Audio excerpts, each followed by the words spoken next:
두 번째 제가 그 톰 라이트에서 매력을 느꼈던 것은 이 역사에 있어서 하나님의 역할입니다. 여러분, 지금 교회사는 이제 역사학적 방법론을 뭐 다 빌려온다고 볼 수가 있죠. 이제 복음적 역사학자들이 있습니다. 쉽게 얘기하면 이제 보수적인 역사학자들이 있는데, 그분들은 교회사 서술에 하나님의 어떤 섭리, 하나님의 역사하심을 되게 이제 교회사 서술에 반영하려고 해요. 그런데 제가 이제 그런 보수적인 학자들의 어떤 역사관을 전에는 사실 별로 좋아하지 않았습니다. 그 이유는 너무 섣부른 어떤 평가, 너무 섣부른 신학화, 너무 섣부른 어떤 개인적인 신앙으로 역사를 평가하려는 거, 그것이 교회사의 어떤 사실 추구를 굉장히 훼손한다는 느낌을 받은 거죠. 그래서 저는 우리 교회사가 일단은 역사적 사실 추구에 전념한 이후에 그거를 이제 신학적으로 평가해도 부족함이 없다. 섣불리 막 신학적으로 평가하는 것은 좀 옳지 않다. 그런 생각을 제가 많이 하고 있었는데, 근데 이제 이런 이제 일반 역사학의 방법론을 빌려오는 이런 역사는요, 좀 한계가 뭐냐면은 기독교 신앙의 어떤 독특성을 표현하기가 어려워요. 왜 그러냐면은 기본적으로 역사학은요, 하나님의 어떤 신적인 활동을 역사 서술에 반영하려고 하질 않거든요.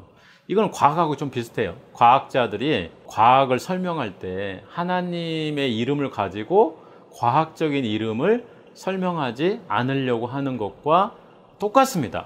여러분, 일기예보를 만약 볼 때 뭐 고기압과 저기압의 영향 뭐 이렇게 많이 설명을 하지, 누가 하나님께서 오늘 뭐 북풍을 불어서 뭐 비가 내리고 뭐 이렇게 설명하는 경우는 없잖아요. 마찬가지로 이제 교회사 서술도 일반 역사학적 방법론을 빌려오다 보니까 거기서 하나님의 어떤 독특성을 반영하는 게 굉장히 어려웠거든요. 근데 톰 라이트는 이제 그런 얘기를 하는 거예요. 하나님의 거하신 하늘과 이 땅은 겹쳐 있다. 우리가 하나님을 2층에 올려 보내버리고 2층에 올라가는 뭐 엘리베이터라든가 계단을 없애버려 가지고 이 세상 있잖아요. 이 세상을 우리가 모든 것을 하고 우리가 모든 것을 해석하는 것으로 봐서는 안 된다. 그런 이제 주장을 해요. 그거는 저에게 이제 그 일반 역사학적 방법론으로 역사를 하는 저에게 좀 도전을 많이 준 것 같아요.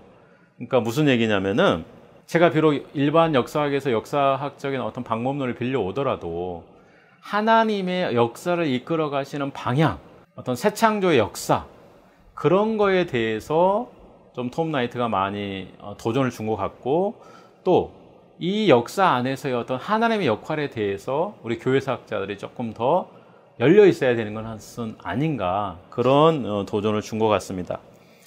그러니까 뭐 신앙적으로 보면은 톰 라이트가 일반 역사학에 빠져 있는 어떤 교회사학자들에게 하나님의 영역에 대해서 깊게 고민하는, 그 다음에 하나님의 역사를 이끌어 가시는 방향에 대해서 교회사학자들이 좀 고민해 보는 그런 도전을 준 게 아닌가, 그렇게 생각이 됩니다.